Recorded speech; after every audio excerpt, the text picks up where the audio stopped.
एक बार एक राज्य में बहुत सारे लोग आलसी हो गए। उन्होंने सारा काम धाम करना छोड़ दिया, यहाँ तक कि अपने लिए खाना बनाना भी छोड़ दिया और खाने के लिए दूसरों पर निर्भर रहने लगे। ज्यादातर समय वो लेटे रहते या सोते रहते। खाने की समस्या का निराकरण जरूरी था, क्योंकि इन आलसियों को खिलाने में लोग आनाकानी करने लगे थे। एक दिन सभी आलसियों ने राजा से मांग की कि सभी आलसियों के लिए एक आश्रम बनवाना चाहिए और उनके खाने की व्यवस्था करनी चाहिए। राजा नेक और दयालु होने के साथ-साथ बुद्धिमान भी था। उसने कुछ सोचकर मंत्री को एक आश्रम बनाने का आदेश दिया। आश्रम के तैयार होने पर सभी आलसी वहां जाकर खाने और सोने लगे।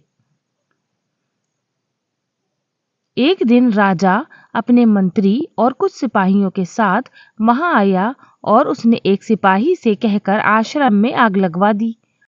आश्रम को जलता हुआ देख आलसियों में भगदड़ मच गई और सभी जान बचाने के लिए आश्रम से दूर भाग गए।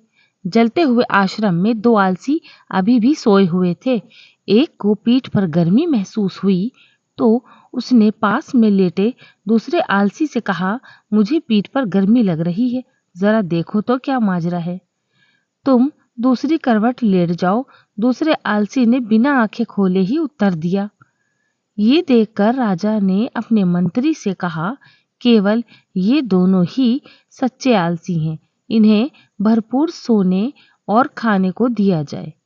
शेष सारे कामचोर हैं, इन्हें डंडे मार मार कर काम पर लगाया जाए।